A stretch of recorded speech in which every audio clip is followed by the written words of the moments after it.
पिछले हफ्ते के वचन जो है ना वो आगे फिर से आपके साथ बांटना चाहूंगा। पिछले हफ्ते अगर आपको याद होगा तो मैंने आपको खुशी और आनंद में क्या अंतर है उसके बारे में आपको समझाया था।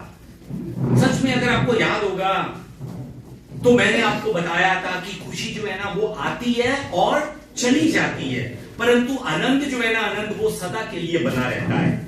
खुशी जो है ना वो टेम्परेरी है, परंतु आनंद जो है ना आनंद वो परमानेंट होता है, परमानेंट। और मैंने आपको यह भी बताया था कि आज बहुत से लोगों का यीशु पर विश्वास करने के बाद भी निराशा में होने का कारण जो है ना वो सिर्फ एक है, एक, और वो कारण जो है ये है कि लोग जो है ना आनंद के पीछे नहीं, आज खुशियों के पीछे भाग रहे हैं। जो चीज टेम्परेरी है उसको सदा बनाने के लिए कोशिश कर रहे हैं और उसके पीछे भाग रहे हैं। हमने पिछले हफ्ते 3 नंबर आयत में भी हमने देखा था कि विवाह में दाखरस घट गया था, विवाह में दाखरस की जो है ना वो कमी हो गई थी।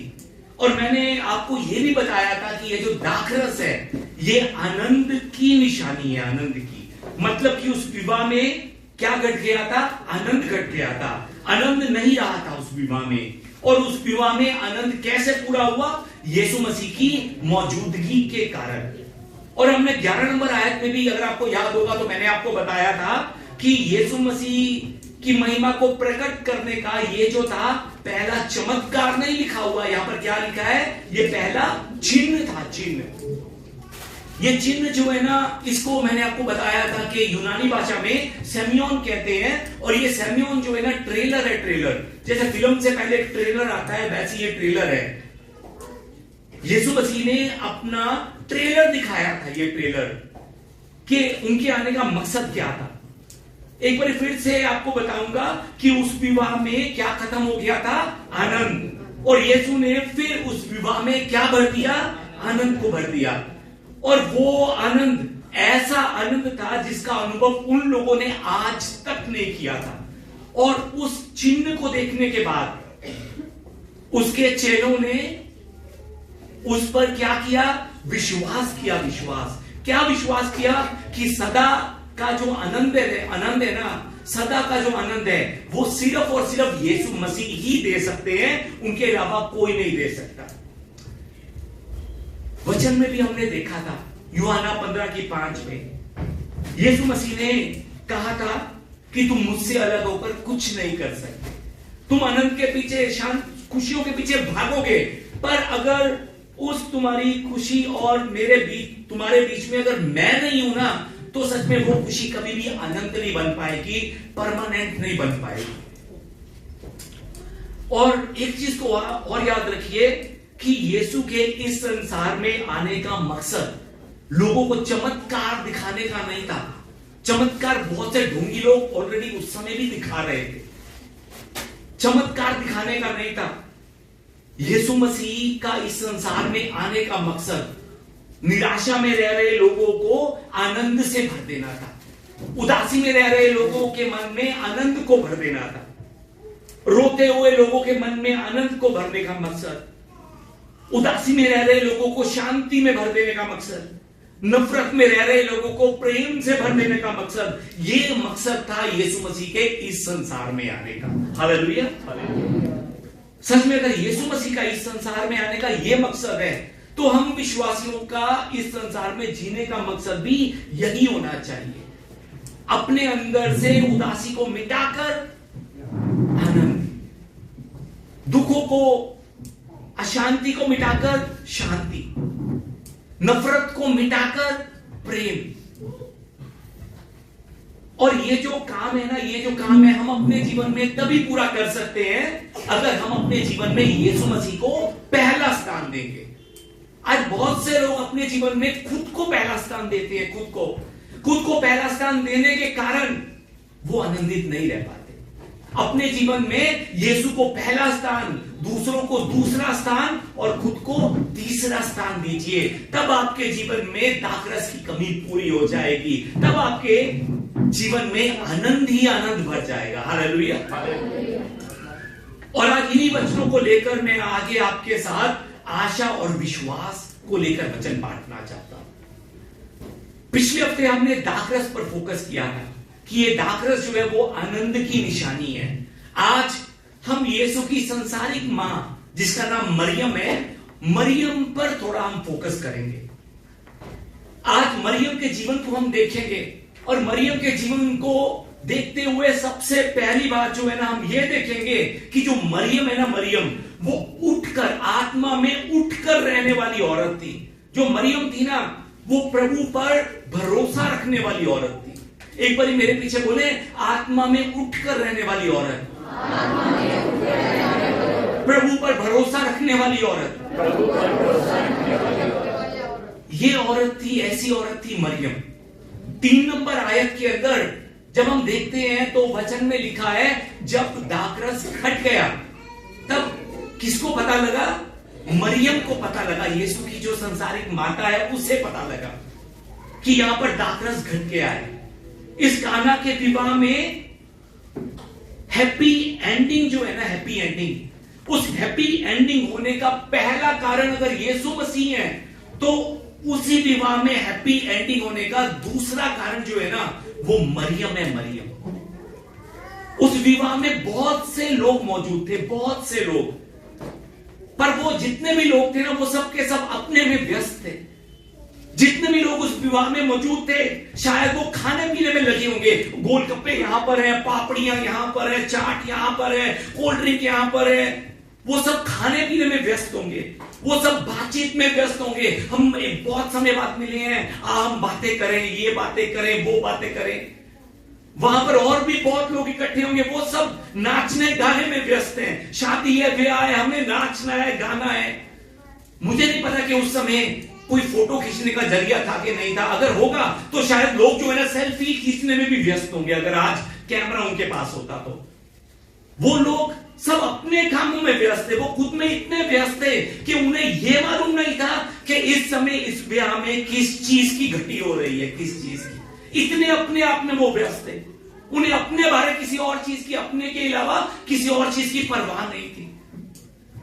उन सब में से सिर्फ एक मरियम थी, मरियम, जिसे मालूम था कि इस ब्याह में क्या खत्म होने वाला है।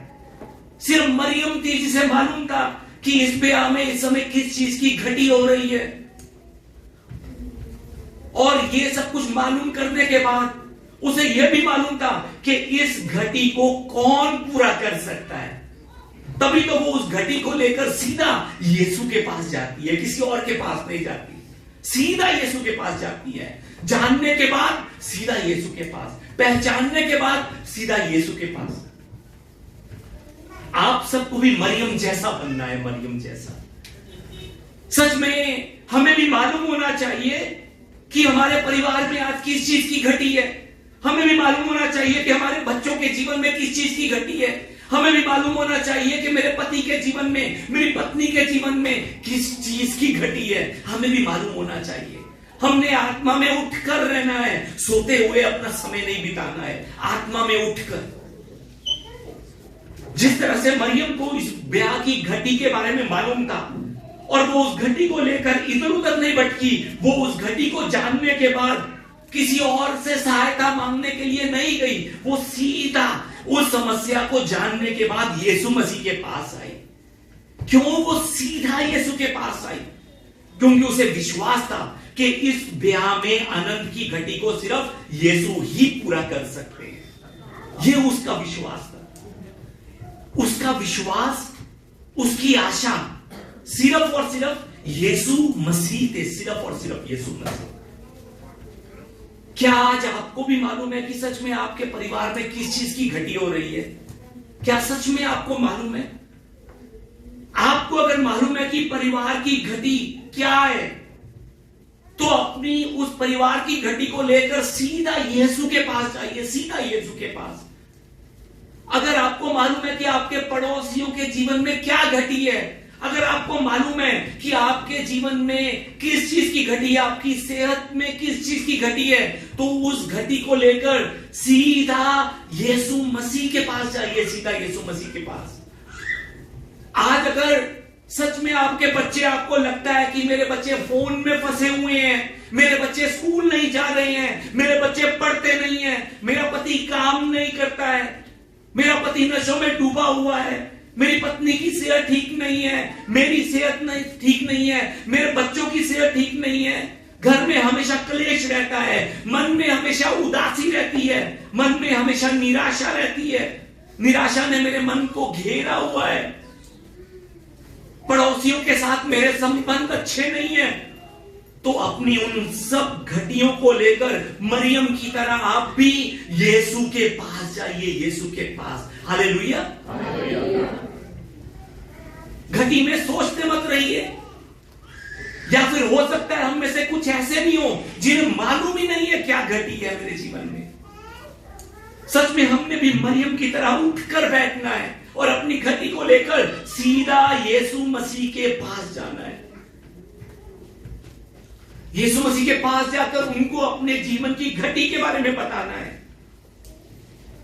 अब से जब भी आपको लगे कि मेरे परिवार में, मेरे जीवन में, मेरी आत्मा में किसी चीज की घटी हो रही है, तो सच में इधर उधर मत भटकिए, इधर उधर लोगों से फोन लगाकर बात मत कीजिए। इतना सीधा यीशु मसीह को फोन लगाइए, यीशु मसीह को फोन, सीधा यीशु मसीह के साथ जाकर बैठिए और उनसे अपनी घटी को लेकर बातें कीजिए। यीशु मसीह को ढूंढिए, उन्हें प्रार्थना के द्वारा सब कुछ बताइए और उस पर विश्वास करते हुए अपनी आशा उस पर रखिए, उस पर अपनी उम्मीद उस पर रखिए। जिस तरह से मरियम ने उस ब्याह में यीशु और उस ब्याह के बीच में मेडिटेटर का काम किया था, ब्याह और यीशु मसीह के बीच में उसने मेडिटेटर का रोल अदा किया था, वैसे ही आप भी अपने परिवार और यीशु मसीह के बीच में मेडिटेटर का रोल अदा कीजिए। वैसे ही आप भी अपने बच्चों और यीशु मसीह के बीच में मेडिटेटर का रोल अदा कीजिए, ताकि सच में आप सबकी प्रार्थनाओं के द्वारा आपका परिवार बचाया जा सके, आपके बच्चे बचाए जा सके, आपका पति बचाया जा सके, आपकी पत्नियां बचाई जा सके, आपके पड़ोसी बचाए जा सके, आपके उठे होकर बैठने के कारण। याद रखिए, मैं फिर से आपको बताना चाहूंगा, पहली बात जो हमने मरियम के जीवन से सीखनी है वो ये है कि वो आत्मा में उठकर रहती थी। उसे मालूम था कि आसपास में क्या घटी चल रही है, और सब कुछ जानने के बाद वो अपनी घटी को लेकर सीधा यीशु के पास आती है। हालेलुया। दूसरी बात जो मरियम के जीवन से हम देखेंगे, जो मरियम के जीवन से सच में हमने सीखनी है, वो ये है कि मरियम ने सिर्फ विश्वास ही नहीं रखा, बल्कि विश्वास के साथ साथ उसने धीरज भी रखा। आइए हम कहें एक बारी मेरे पीछे, विश्वास के साथ साथ धीरज, विश्वास के साथ साथ धीरज।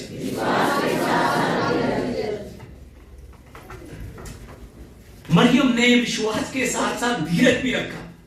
3 नंबर आयत में जिस समय मरियम यीशु के पास जाती है, यीशु मसीह को कहती है कि यीशु दाखरस नहीं रहा, दाखरस की घटी हो गई, उस समय यीशु मसीह मरियम को क्या कहते हैं मालूम है आपको? यीशु मसीह कहते हैं, हे महिला, मुझे तुझसे क्या कहा, अभी मेरा समय नहीं आया, अभी मेरा समय नहीं आया।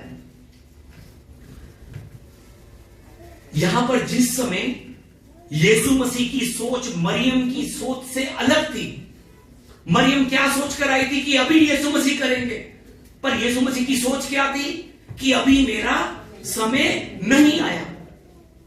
जिस समय यीशु की सोच मरियम की सोच से अलग थी, तो मरियम उस यीशु मसीह की सोच को जानने के बाद यीशु मसीह से नाराज नहीं हो गई, वो गुस्से में नहीं आ गई, उसने अपने मुंह के शब्दों का गलत इस्तेमाल करना शुरू नहीं कर दिया। उसने यीशु से यह नहीं कहा कि मैं सबको जाकर बता दूंगी कि तुम मुझसे कैसे बात करता है। उसने यीशु से यह नहीं कहा कि मैं हर जगह पर जाकर तेरी बदनामी करूंगी, मैं रिश्तेदारों में जाकर मैं सबको बताऊंगी कि यीशु इस तरह से मुझसे बात करता है। उसने ऐसा कुछ नहीं कहा। उसने उस समय यीशु पर विश्वास रखते हुए धीरज रखा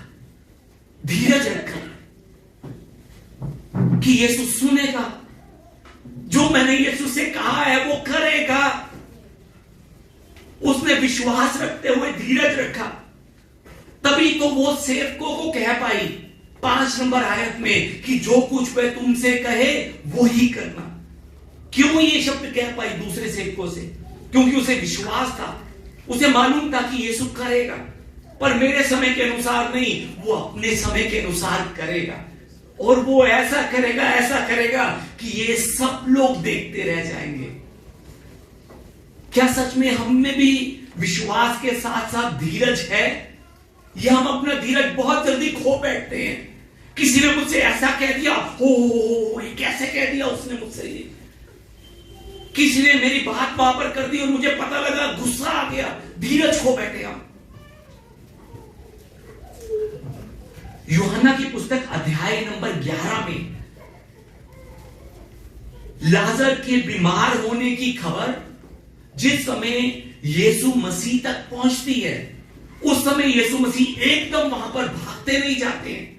वो 4 दिन और उसी जगह पर रुक जाते हैं जहां पर वो रुके होते हैं। जो बात कर रहा हूं समझ पा रहे हैं? लाजर के बीमार होने की खबर सुनने के बाद वो भागते नहीं जाते हैं, वो वहीं पर खड़े रहते हैं 4 दिन और, जानबूझकर वो वहीं पर रुक जाते हैं। यीशु मसीह जानते थे कि लाजर बीमार है, यीशु मसीह जानते थे कि वो मरने वाला है। वो उसी दिन जाकर उसे चंगा कर सकते थे, उसे उसकी उस परेशानी से बचा सकते थे, या फिर दूसरे या तीसरे दिन भी वो जा सकते थे। पर यीशु उनके समय के अनुसार नहीं गए। क्यों नहीं गए? क्योंकि उनके विलंब का कारण था। जो वो देरी कर रहे हैं, उस देरी का कारण था। हो सकता है कि आज लोग इस बात को ना समझ पाए, पर मैं आपको याद दिलाना चाहता हूं, अगर वो देरी कर रहे हैं किसी चीज को लेकर, तो उस देरी का कारण है, उस विलंब का बहुत बड़ा कारण है। कई बार वो देरी जो है हमारे विश्वास की परीक्षा होती है। कई बार परमेश्वर देखना चाहते हैं कि क्या हम रुकावटों को देखकर, या फिर कुछ भी ना होता देखकर कहीं हम निराश होकर हार मानकर बैठ तो नहीं जाते। वो ये देखना चाहते हैं। यदि लाजर के मरने के बाद, सच में सोचिए एक बार, यदि लाजर के मरने के बाद यदि मार्था और मरियम यीशु से मिलने के लिए ना आते कि जब हमने तुम्हें बुलाया था तुम तब क्यों नहीं आए, अब हम नहीं आएंगे जब तुम बुला रहे हो, अगर वो ऐसा करती, अगर वो यीशु से मिलकर कड़वी बातें करती, या फिर यीशु से मिलकर वो शिकायतें करने लग जाती, तो वो अपने जीवन में उस अद्भुत चमत्कार को, जिसको करने के लिए इस समय यीशु मसीह उनके साथ मौजूद है, वो खो बैठते। सच में आज बहुत से विश्वासी जो है ना, वो शिकायतों के कारण, अपने मुंह से निकले हुए नकारात्मक शब्दों के कारण परमेश्वर के अनुग्रह से वंचित है। परमेश्वर का अनुग्रह आता आता भी उनके शब्दों के कारण वापस मुड़ जाता है।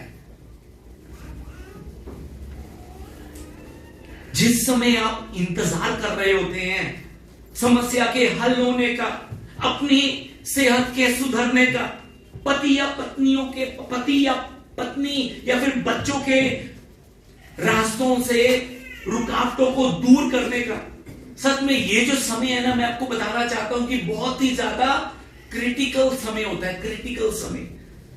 और ऐसे समय में हमें अपने मन को संभालना है, अपने मन को धीरज के साथ संभाल कर रखना है, और अपने मन के साथ साथ अपने शब्दों को भी हमने संभाल कर रखना है। क्योंकि उस क्रिटिकल समय में जैसा हम बोलेंगे वैसा ही होना शुरू हो जाता है। बीमारी में आप कहिए कि मैं बहुत बीमार हूं, मुझसे ज्यादा बीमार कोई नहीं है, मैं बहुत बीमार हूं, सच में और ज्यादा बीमार हो जाएंगे। पर उसी बीमारी में यीशु पर अपनी आशा रखते हुए, कई विश्वास के साथ धीरज रखते हुए कि यदि मैं आज बीमार हूं, पर मुझे इतना मालूम है कि ये मेरी बीमारी परमेश्वर की महिमा को प्रकट करेगी, ये मेरी बीमारी के द्वारा बहुत से दूसरे लोग जिनको खुद को लगता है कि मैं बीमार हूं पर वो इतने बीमार नहीं है, वो उत्साहित होंगे। पिछले हफ्ते हमने निक के जीवन से देखा था, पिछले से पिछले हफ्ते हमने देखा था कि निक के जीवन में उससे ज्यादा अपाहिज कोई है हम में से? उसके पैर नहीं है, उसके हाथ नहीं है, फिर भी वो उत्साहित रहता है, दूसरों को उत्साह करता है। क्यों?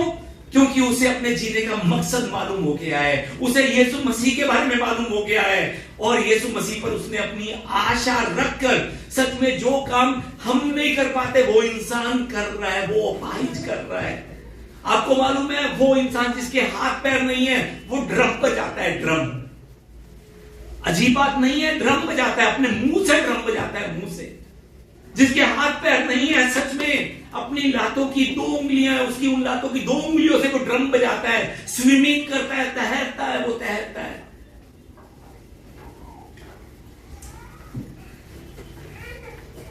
सच में हमने भी ऐसे क्रिटिकल समय में परमेश्वर पर विश्वास करते हुए धीरज रखकर हमने अपने मन को संभालना है, अपने मुंह के शब्दों को संभालना है।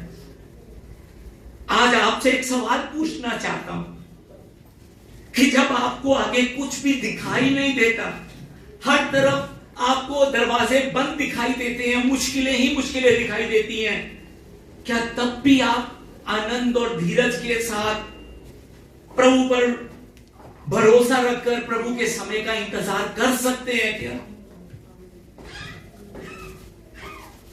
हो सकता है कि आप भी मरियम और मार्था की तरह परमेश्वर को प्रार्थना में संदेशा पहुंचा रहे हो, संदेशा परमेश्वर को पहुंचा रहे हैं, पर प्रभु यीशु मसीह नहीं आ रहे हैं, वो प्रार्थना का उत्तर नहीं दे रहे हैं, हालात जो है वो नहीं बदल रहे हैं, मुश्किलें बढ़ती जा रही हैं, चिंताएं जो है वो बढ़ती जा रही हैं, हर तरफ से निराशा मिल रही है। अब क्या ऐसे समय में भी आप अपना हौसला छोड़ देते हैं और शिकायतें करने लग जाते हैं? उन परेशानियों से घिरे हुए आप कहीं पर ये तो नहीं सोचने लग जाते कि मैं तो विश्वास कर रहा था कि मैं अपने कर्जे से बाहर निकल आऊंगा, परंतु पिछले 5 सालों में मैं और ज्यादा कर्जाई हो गया। कहीं पर आप ऐसी सोच तो नहीं आज रखकर बैठे हैं? कहीं पर आप ये तो नहीं सोच रहे हैं कि मैं तो विश्वास कर रहा था कि मैं अपनी बीमारी से चंगाई को प्राप्त करूंगा, पर अब 5 साल बीत चुके हैं, 5 साल, मुझे नहीं लगता कि अब मैं चंगा हो पाऊंगा। कहीं पर सच में आप ऐसा तो नहीं सोच रहे हैं कि मेरा सपना अब कभी पूरा नहीं होगा? अपने हालातों को देखकर मुझे सच में कुछ नहीं दिखाई देता, मेरा सपना अब खत्म हो चुका है, मिट चुका है। कहीं पर आप ऐसा तो नहीं सोच रहे हैं? कहीं पर सच में आप ऐसा तो नहीं सोच रहे हैं कि अब बहुत समय बीत गया है, कि अगर अभी तक कुछ नहीं हुआ तो आगे क्या होगा? आगे कहीं सच में आपकी सोच भी ऐसे तो नहीं बन गई है? आज मैं आपको यह समझाना और यह बताना चाहता हूं कि आपका यीशु मसीह पर किया गया विश्वास और धीरज में खड़े होकर किया गया इंतजार आपके हालातों को बदलेगा। विश्वास कीजिए, यीशु पर किया गया विश्वास और धीरज रखकर किया गया इंतजार आपके जीवन को बदलेगा। जब यीशु मसीह लाजर की बहन मरियम और मार्था से मिलते हैं, तब वो उनसे सबसे पहली बात क्या करते हैं मालूम है आपको? कि तुमने उसे कहां रखा है, तुमने लाजर को किस जगह पर रखा हुआ है, मुझे उसकी कब्र के पास ले चलो। इस समय यीशु मसीह उन दोनों को क्या कहना चाहते हैं? कि मुझे उस स्थान पर ले चलो जहां पर तुमने अपना विश्वास छोड़ दिया था, मुझे उस स्थान पर ले चलो। यीशु मसीह इस समय कह रहे हैं कि मुझे उस स्थान पर ले चलो जहां तुमने अपने सपनों को त्याग दिया था, मुझे उस स्थान पर ले चलो जहां तुमने यह तय कर लिया था कि अब मेरा कुछ नहीं हो सकता, कुछ नहीं, मुझे उस स्थान पर ले चलो। इस समय परमेश्वर आपसे पूछते हैं, क्या सच में आप मुझ पर विश्वास करते हैं या नहीं? सच में ये परमेश्वर आप सबसे पूछ रहे हैं। परमेश्वर इस समय पूछना चाहते हैं, क्या तुम्हें मुझ पर विश्वास नहीं है? क्या मैं तुम्हारी समस्या से बड़ा नहीं हूं? क्या मैं तुम्हारी बीमारी से बड़ा नहीं हूं? परमेश्वर पूछते हैं, क्या मैं यहोवा यिरे नहीं हूं जो तुम्हारी जरूरतों को पूरा करता है? परमेश्वर पूछते हैं, क्या मैं यहोवा राफा नहीं हूं जो तुम्हें चंगाई देता है?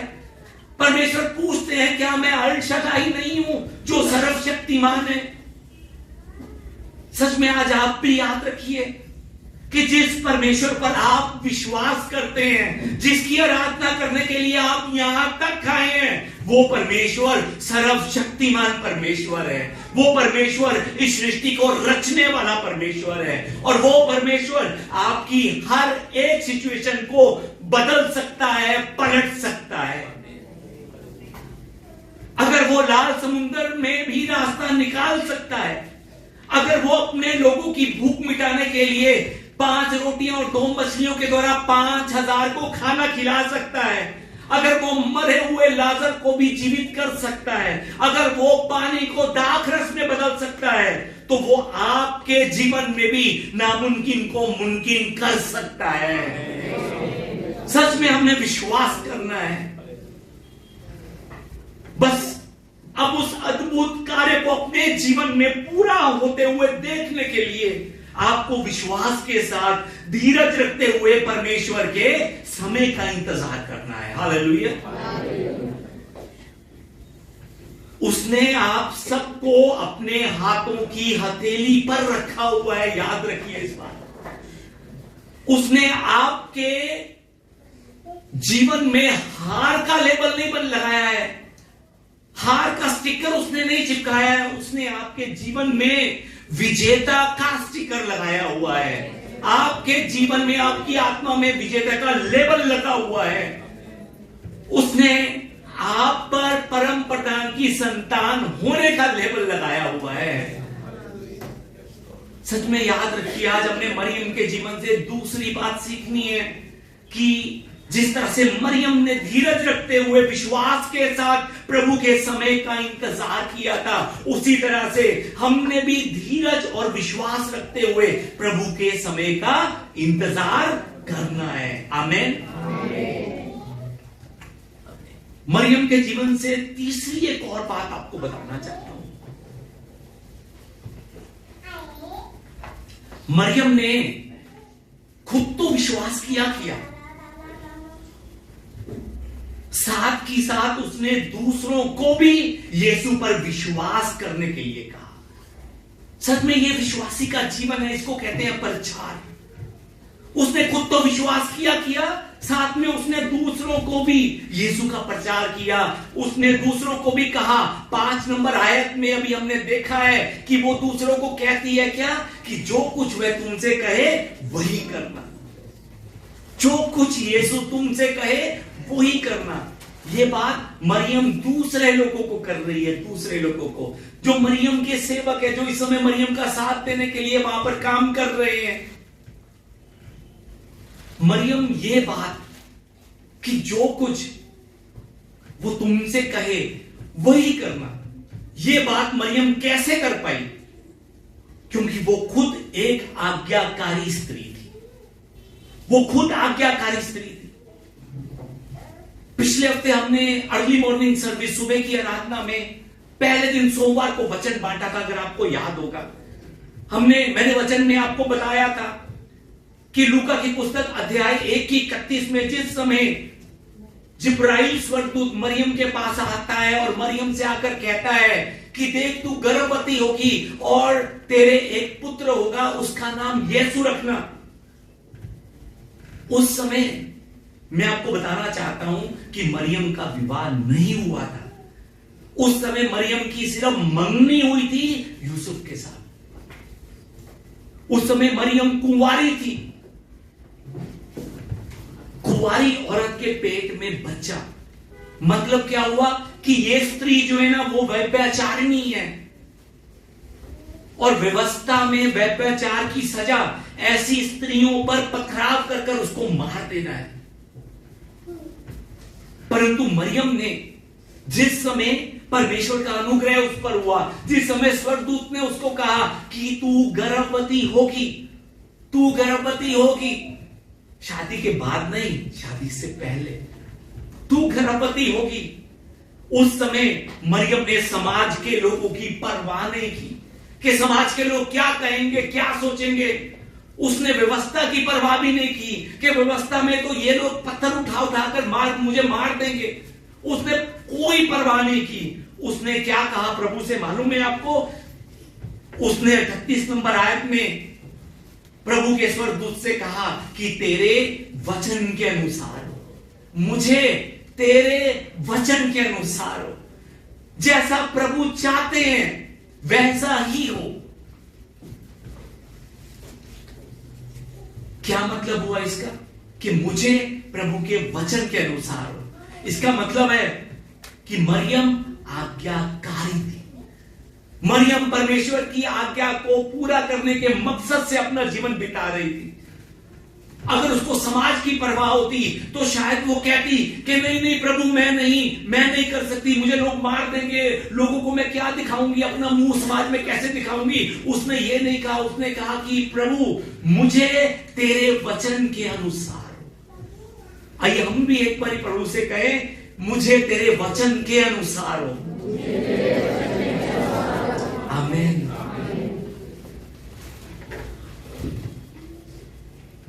आज हम क्या हैं? क्या हम आज्ञाकारी हैं, या फिर जो हमें सही लगता है हम उसको परमेश्वर की आज्ञा समझकर पूरा कर रहे हैं? जो बात कर रहा हूं समझ पा रहे हैं? हम सच में क्या परमेश्वर की आज्ञाकारी हैं? मैं हफ्ते में कई लोगों से जाकर मिलता हूं, उनके घर में जाकर प्रार्थनाएं करता हूं। हमारी कलीसिया के भी लोग हैं और दूसरी जगहों के भी लोग हैं, पर कोशिश करता हूं दूसरी जगहों के लोगों से कम मिलूं। पर मैं आपको बताना चाहता हूं कि बहुत से लोग, चाहे वो हमारी कलीसिया के हो चाहे वो दूसरी कलीसिया के हो, जब मैं उनसे कहता हूं कि आप कलीसिया में संडे को गए थे, तो उनमें से बहुत से लोग जो है ना ये कहते हैं कि पास्टर जी, जब परमेश्वर की इच्छा होगी तब हम जाएंगे, जब परमेश्वर हमें बुलाएंगे तब हम जाएंगे। सच में मैं मन में पूछता हूं, परमेश्वर ने उनसे कब कहा कि तुम कलीसिया मत जाओ? परमेश्वर ने उनसे कब कहा कि मेरी इच्छा नहीं है इस हफ्ते तुम घर में बैठकर आराम करो? कब कहा परमेश्वर ने उनसे? आप सुबह की आराधना में कब जुड़ेंगे? जब परमेश्वर की इच्छा होगी। परमेश्वर ने हमसे कब कहा है कि मेरी इच्छा नहीं है? आप अपने पति अपनी पत्नी के साथ एक मन होकर कब रहेंगे? जब परमेश्वर की इच्छा होगी। कब परमेश्वर ने आपको अलग किया था, अलग रहने के लिए कहा था? मैं आपको यह बताना चाहता हूं कि यह आज्ञाकारी लोगों की निशानी नहीं, यह जिद्दी लोगों की निशानी है। जिद्दी लोगों की कि पर अपने मन की इच्छा को परमेश्वर की आज्ञा समझकर पूरा करते रहना। जहां मैं जाना चाहता हूं वहीं पर जाऊं, जहां मैं नहीं जाना चाहता वहां पर 1000 बहाने लगाकर भी मैं नहीं जाऊंगा। ये आज्ञाकारी लोगों की नहीं, जिद्दी लोगों की निशानी है। आज विश्वासियों के जीवन में क्यों दाखरस की कमी हो गई है मालूम है आपको? उसका कारण न्यायियों की पुस्तक 21 की 25 में लिखा है, जिसको जो ठीक सूझ पड़ता था वह वही करता था, जिसको जो ठीक जान पड़ता था वो वही करता था। परमेश्वर की आज्ञा, मुझे लग रहा है ये है मैं यही करूंगा, मुझे लग रहा है ये है मैं यही करूंगा। जिसको जो सूझ जान पड़ता था, जिसको जो ठीक समझ में आता था वो वही करता था। आज सच में लोग अपना जीवन ऐसा बिता रहे हैं, इसी कारण आज लोगों के जीवन में दाखरस की कमी है।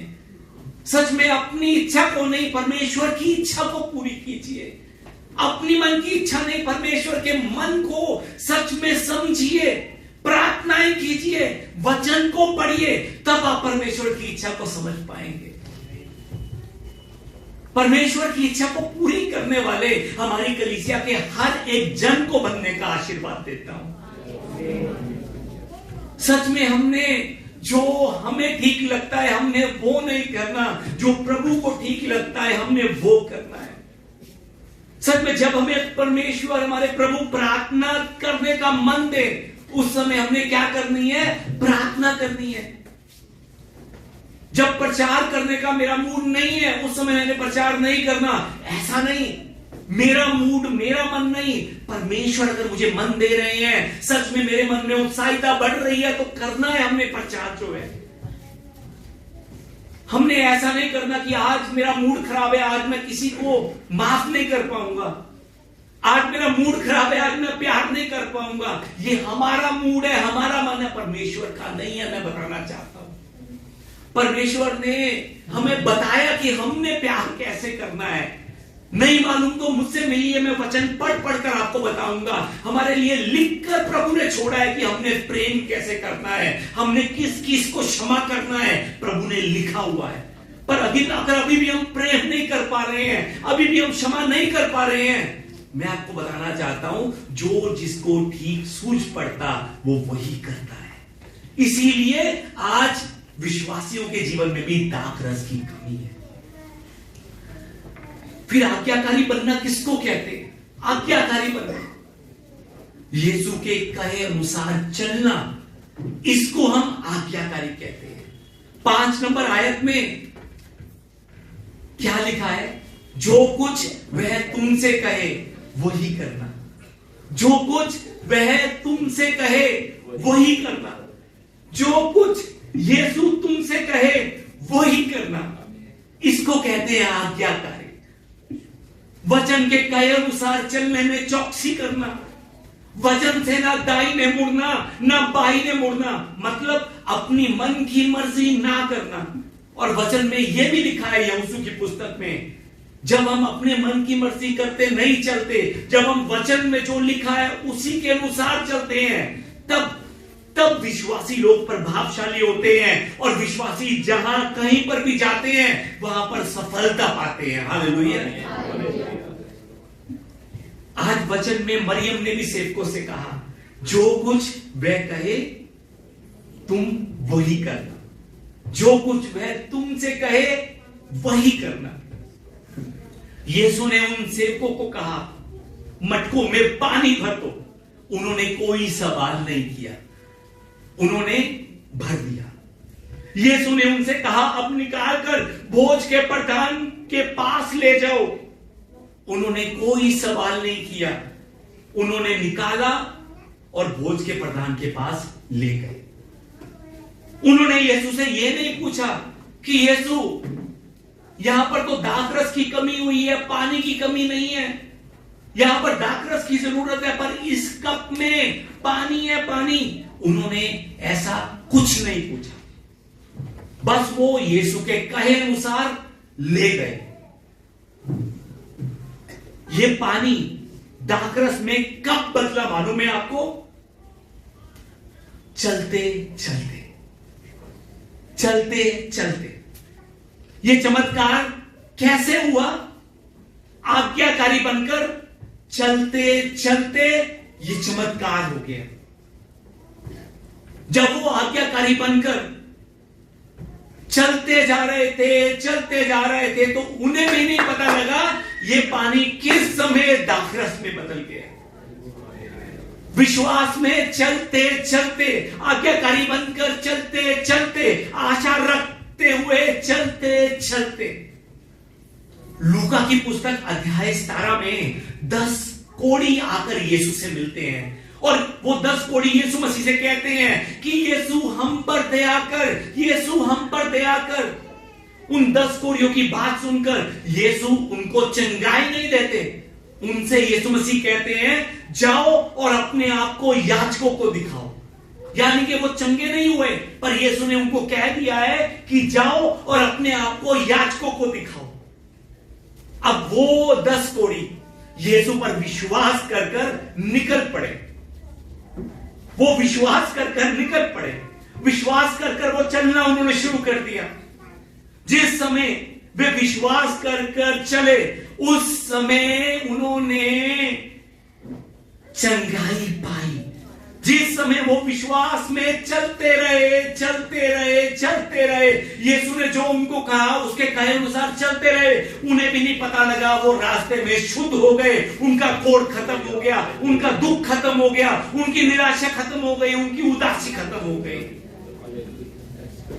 याद रखिए, हमारे जीवन की मुश्किलें विश्वास में चलते दाखरस में बदल जाएंगी। सच में विश्वास रखिए, हमारे जीवन के सभी बंद दरवाजे विश्वास रखकर धीरज के साथ चलते खुल जाएंगे। याद रखिए कि यीशु पर विश्वास करने वाले आप सबका जो नेक्स्ट है ना, वो सबसे बेस्ट होगा। Best, next is best. क्यों मालूम है? क्योंकि यीशु आपके साथ है, यीशु हमारे साथ है।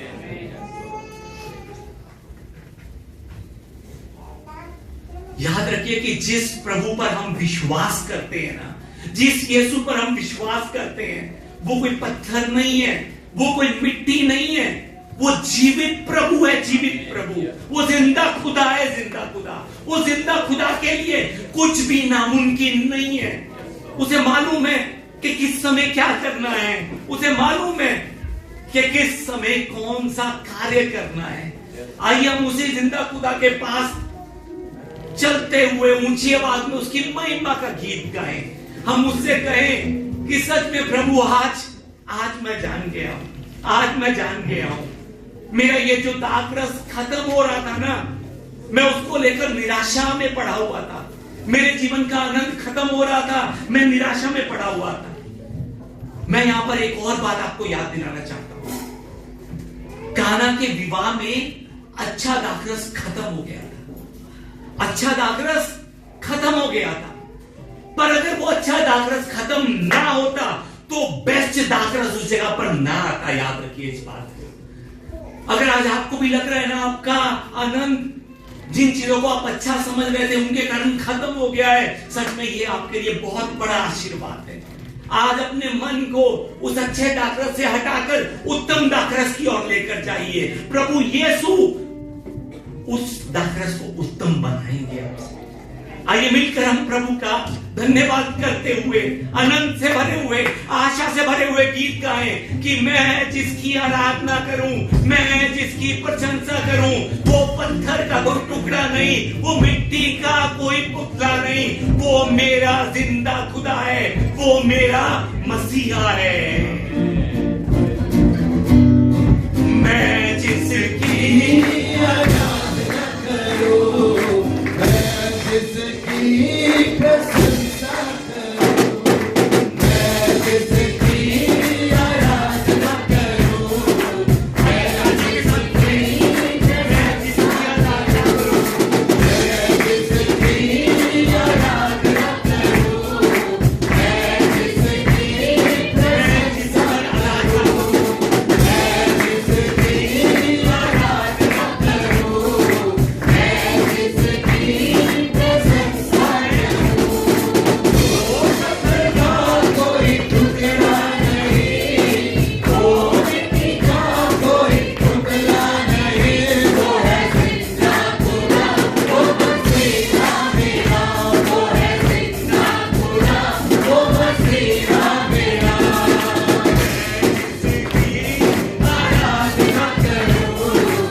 प्रभु सच में आज आपका धन्यवाद प्रभु। पिता परमेश्वर, आपने हमें बताया कि सच में आशा में जीना क्या होता है। आशा में जीने का मतलब धीरज रखकर विश्वास के साथ बढ़ते रहना, आज्ञाकारी बनकर बढ़ते रहना, चलते रहना। प्रभु सच में जिस तरह से आज ये दाखरस आज्ञाकारी बनकर विश्वास में खड़े रहकर धीरज रखकर चलते चलते चलते चलते वो पानी दाखरस में बदल गया। हमें भी विश्वास है प्रभु कि प्रभु हमारे जीवन की मुश्किलें, हमारे जीवन की परेशानियां, हमारे जीवन में ये जो दाखरस की आज घटी है प्रभु, ये घटी भी यीशु नाम पर विश्वास कर धीरज रखते हुए आज्ञाकारी बनकर चलते चलते चलते चलते ये घटी खत्म हो जाएगी। पिता परमेश्वर, हमें आशीर्वाद कीजिए, हमारी मदद कीजिए।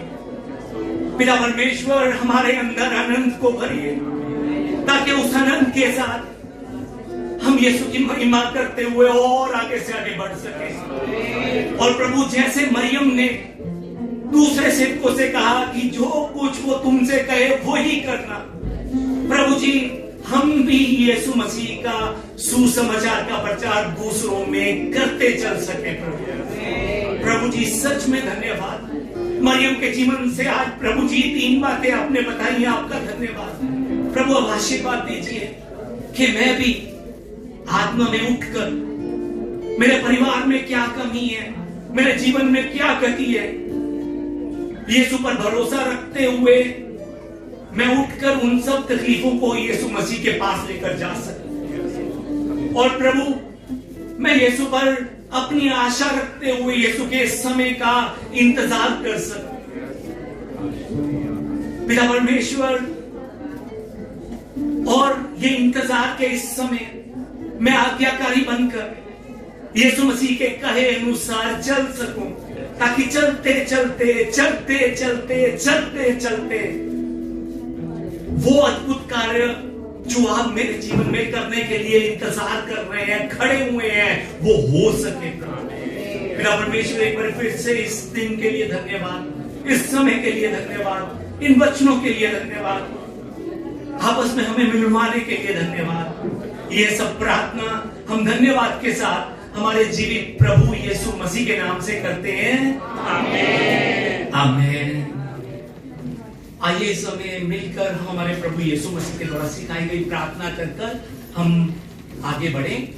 हे हमारे पिता, आप जो स्वर्ग में हैं, आपका नाम पवित्र माना जाए, आपका राज्य आए, आपकी इच्छा जैसे स्वर्ग में पूरी होती है वैसे पृथ्वी पर भी हो।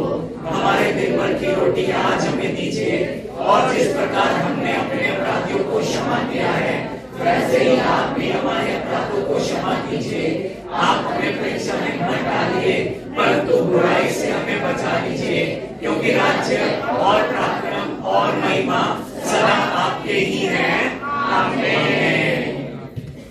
हमारे परमेश्वर का प्रेम, प्रभु यीशु मसीह का अनुग्रह और पवित्र आत्मा की सहभागिता आज भी परमेश्वर के भवन में आए परमेश्वर के सभी विश्वासियों पर अब से लेकर सदा तक बना रहे, आमीन।